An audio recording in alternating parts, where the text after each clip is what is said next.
Alors nous arrivons déjà sur notre fin.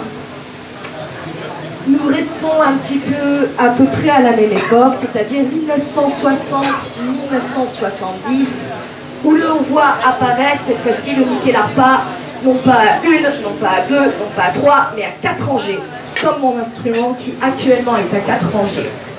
Cette évolution, on la doit à Tord Johansson, qui nous propose donc une 4e rangée. Alors à savoir que le modèle traditionnel du Niké Larpa, c'est, pour les connaisseurs en musique, je vais utiliser des notes. Do, bourdon, on ne le joue pas, sol, ré, la. Et là, cette fois-ci, on va proposer que toutes les cordes soient jouables et qu'il n'y a plus de bourdon. Alors le mien, il possède un bourdon, le mien, c'est un 5 cordes. Encore une fois, c'est pas le bon exemple. Le modèle à 4 cordes, à 4 rangées de clés est le plus répandu en France. Il est un petit peu boudé par nos amis suédois qui préfèrent rester fidèles au modèle à 3 rangées d'Eric Sahlström, qui demande un peu plus de dextérité au niveau de la technique de la main gauche, parce qu'on va beaucoup plus tricoter en montant en haut du clavier, alors que quand on a une corde en plus, c'est beaucoup plus facile. Cet instrument en France, comme je vous disais, est très populaire. Pour ceux qui sont intéressés, donc voici Jean-Claude Pondy. Jean-Claude Pondy, c'est le luthier français du Niké Larpa qui est à Mirecourt, qui fait des locations au cas où. Et il a été également popularisé par Éléonore Billy. Alors Éléonore Billy, c'est un petit peu l'ambassadrice du Niké Larpa français. C'est grâce à elle que j'ai pu toucher mon premier Niké Larpa quand j'avais passé ma commande de mon instrument, parce que mon instrument il vient de Suède, celui-là, et j'ai dû attendre 9 mois comme un enfant. Et donc du coup j'ai pu toucher pour la première fois un Niké Larpa grâce à elle, parce qu'elle habitait dans le Vexin à une époque. Malheureusement elle a déménagé. Il y a encore de nombreuses évolutions possibles du Niké Larpa, c'est pas terminé, vous voyez les dernières datent de 1970. Il n'y a pas beaucoup de Niké Larpa électrique, parce que je pense qu'au niveau des harmonies, comme il y a quand même des harmonies complexes, c'est un peu difficile à développer, même s'il y a certains qui étudient le sujet.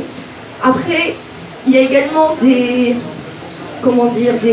fabricants amateurs. Je sais qu'il existe des plans pour fabriquer des Niké Larpa sur Internet, où vous prenez un bloc de bois, et si jamais vous ne savez pas quoi faire de vos dimanches, vous fabriquez un Niké Larpa. Ouais, super. Et il existe également des Niké Larpa pour les imprimantes 3D.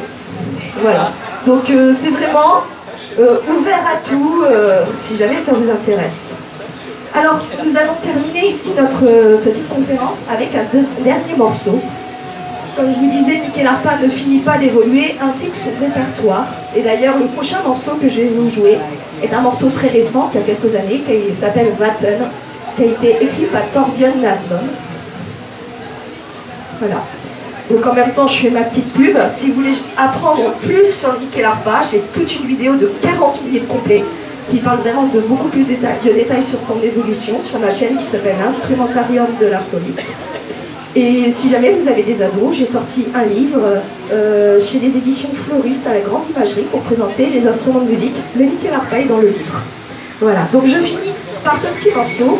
Et ce que je vous propose, c'est qu'à la fin, on se retrouve dans une alcôve si vous avez des questions. Malheureusement, je ne peux pas rester très tard.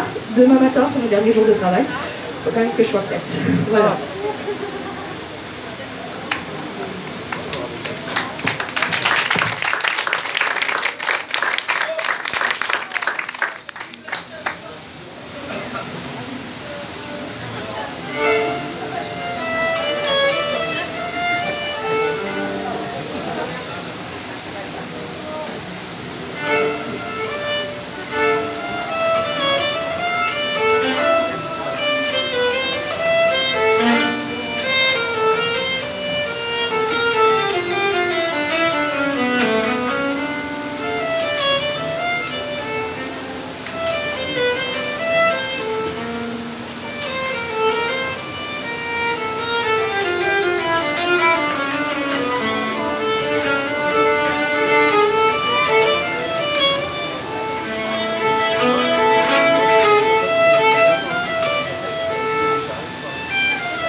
Merci aux musiciens, j'espère que vous avez fait une bonne pause.